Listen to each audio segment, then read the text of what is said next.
So we're back, day after Christmas. Decided that I wanted to try to get away from the politics for a day on Christmas, even though it's extremely hard for me. I thoroughly enjoy um, looking up and researching and seeing everything that's going on in the world. Is super important to me. It's literally in my DNA. Ever since I was a kid, my grandparents, Sally and Bill, always had me engaged, always asking me questions, making me doubt my preconceived notions as a kid of what I thought was normal and what I thought about other people. I think I was super fortunate to have people in my life who always made me ask questions and never accept things for how they were presented. Um, the reason I was making this video today is I wanted to kind of explain why I'm doing this. Like I said, I already enjoy politics so much, and I feel like we live in a time right now, and I hate saying that we live in a time, but we do currently. We're in the information age where there's so much information but so little critical thinking. Everyone seems to think that they're an expert in everything, and with the internet and the ease of being able to access information, everyone suddenly thinks that they're an expert on everything, and it's really frustrating. From someone like me, I tend to respect professionals. When a doctor speaks, I listen. When someone who's spent their entire life focused and researching one thing, I tend to trust them. And it's not gullibility. Anyone who knows me and has been around me knows that I'm the least conformist person you will ever meet when it comes to big institutions. But for individual subject matter experts, it's important to lend them credibility. When I go get my car fixed, I don't speak over the mechanic and tell him, well, I think that it doesn't matter what I think. He's the expert. And at the same time, while I'm discussing this, I'm just overlaying some videos I've made in the past. I used to be in the military, and that's kind of the reason also why I'm doing this. Is I'm a liberal. I'm a progressive. I believe in human rights. I believe in science. I believe that at the end of the day, every single human being on this earth is striving and wants the same things: peace, happiness, security, a place for their kids to grow. And I genuinely do not, I say this wholeheartedly, I genuinely do not, when I see a human being, I don't see anything but a person. I don't see the skin color. I don't see their bank account. And of course, at some level, I do, right? We all do, right? If I see a multimillionaire, it's a different approach than if I see a homeless guy. But once that initial, like, okay, I analyze and I scale this person up and down from the beginning, then it goes down to even ground, respect, curiosity, right? If it's a rich person, of course I want to engage with them. I want to know what they do. I want to understand what they're doing right and I'm doing wrong, right? And if it's a homeless person or someone down on their luck, I want to know the same. Where did they come from? What happened to them? What led them to these circumstances? Because they weren't born homeless, right? They probably had a family and love in a great place at some point. Maybe not a great place. Not everybody has that, but they had something at some point. And how did they get to that point? Because I don't want to be there, right? Or how can I prevent creating a situation where my son ends up being in that? And that comes from genuine curiosity and interest in people and places and cultures, and we're losing that. And it's important someone in my position who's privileged, and privileged not in the sense that I'm not white, but I'm a male. That gives me some form of privilege. I'm a homeowner. I have a mortgage, right?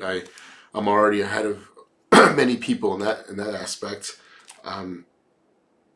I don't struggle to find food, as you can see.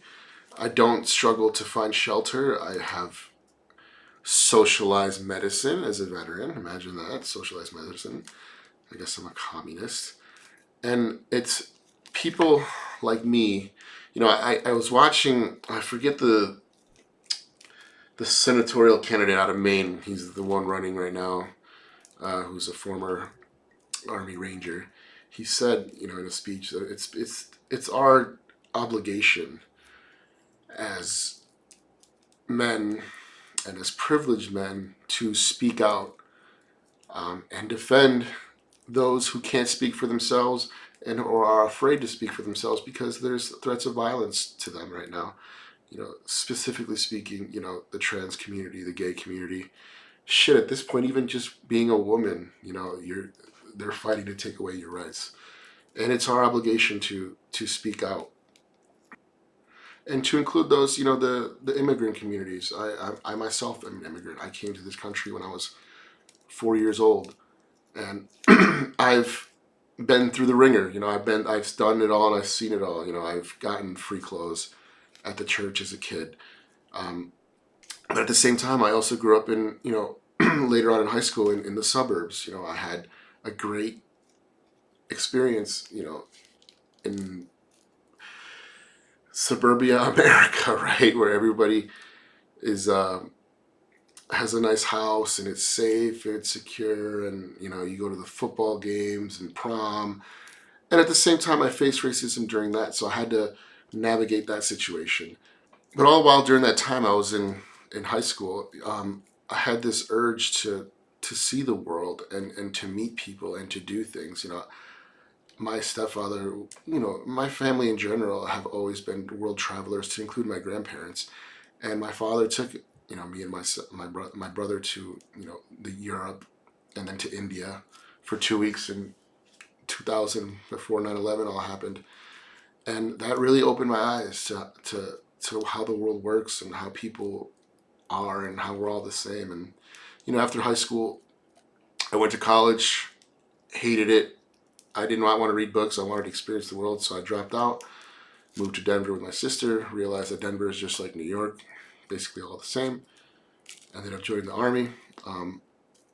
One caveat to that, though, I didn't just join whatever, MOS that there was. I specifically made a request to be in camera, like on camera. I wanted to make videos. So I waited till there was a position as a 25 Victor, a combat camera, to join. And when that position opened up, I joined. I ended up going to, Fort Jackson first, then Fort Meade. From Fort Meade, I got stationed in Europe.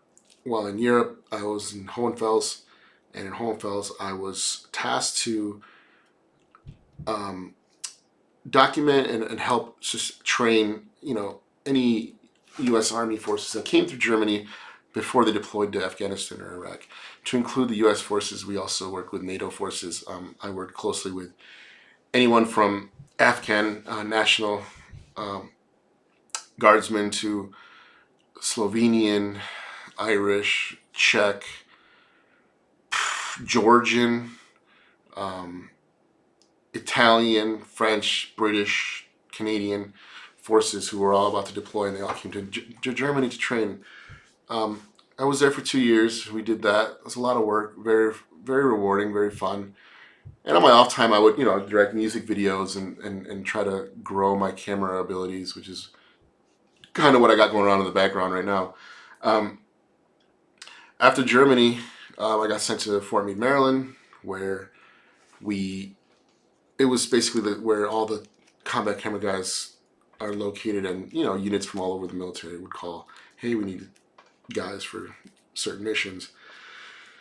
When I got there, I was picked. You're handpicked for special operations platoon, where we were support. We were specifically picked. If you had good physical fitness scores and high, what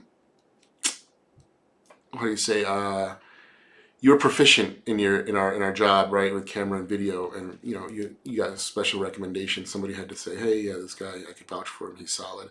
So I got picked for that, and that was a tough 2 years for me, just because specifically because we trained extra. We did PT before everyone else. We were constantly training, and we were training other guys that were coming in to prepare them, and that was 2 years of that high tempo stuff, and at the same time doing all my work.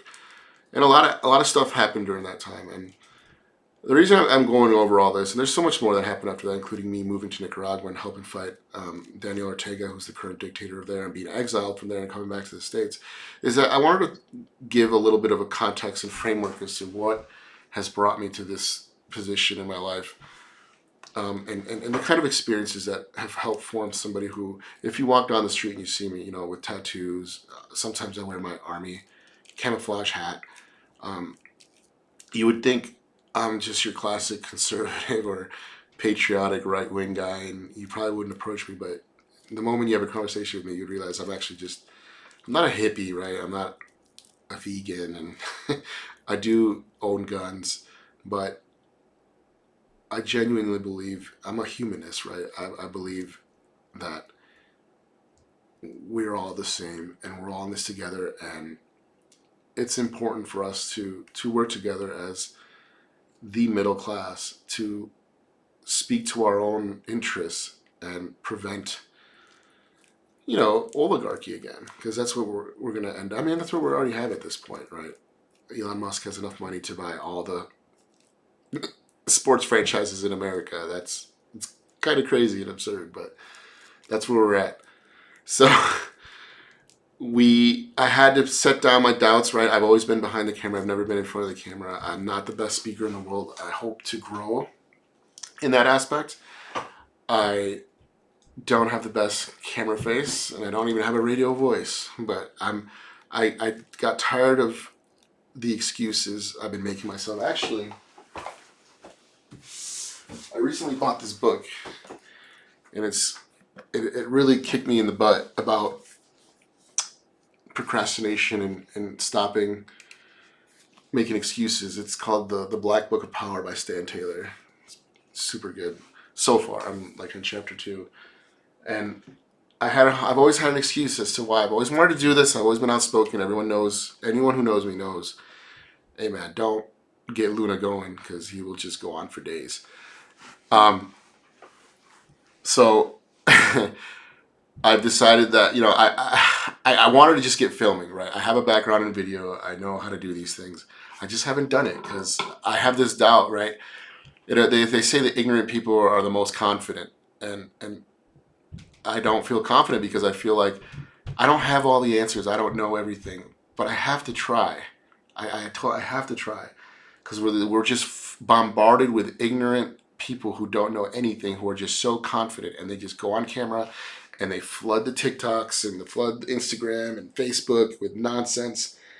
And we need more people who do doubt themselves but aren't afraid to put themselves out there. So this is why I'm here. And I won't let the fact that I don't have the mic I need yet. This is a very cheap mic I got at a thrift store recently. It's like $20, but I do want to get a good mic again. I don't have the camera I want. I do have plans on getting a nice camera setup, and get all the components I need to make my audio nice and crisp, and make this real quality, right? Because I like myself, I enjoy channels that have high quality audio, because even if I'm not looking at the screen, I want to be able to have my earbuds in. If I'm busy doing something else, I want to clearly hear what's going on, what's being spoken about. So I want to get to that level. That should be coming soon. And I also want to get my intros in, a nice little intro, my logo, all the social medias up.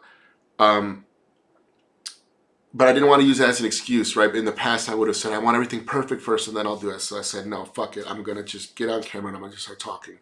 No script, nothing. Just from the heart, how I feel, what's going on, what's affecting me, and just get out there, because we need it. We need it. We need it bad. We have to stop the Overton window shifting of what's normal. What was normal 10 years ago is what was not normal 10 years ago is now completely normal. I never in a million years would have thought a president was capable of speaking the way this man speaks and being as corrupt, openly corrupt, right? Obviously, everyone's gonna say, "Well, everyone's corrupt." Yeah, okay, yeah, there are, but there's degrees of corruption, right? We can all agree everything's corrupt, but like a developing nation is more corrupt than America. Politicians of past were less corrupt than politicians of present, and that goes for both sides. And but it's not equal on both sides. You know, we can't put Bernie Sanders on the same level as Donald Trump. You just can't. I know you want to, but you can't. So, you know, this has been long. I have plans to go with my family to the mountains today. We're going to go driving and just enjoy the day while I prepare the Kerry Lake video tomorrow, which is going to be a banger. I'm sorry I didn't have it yesterday. Kerry Lake is quite hilariously one of the most disgusting people on earth, or in America at least. And yes, I can't wait to post that. And I guess I wanted to say, you know, if you believe in what I believe, and you want to help channels grow that believe in the same things you believe, then please, you know, like, subscribe, comment. It feels weird saying that, you know. I hate begging for stuff, but I guess if we do this together, I'm not begging, we're collaborating, right? So I would appreciate it, and yeah, I'll see you again tomorrow.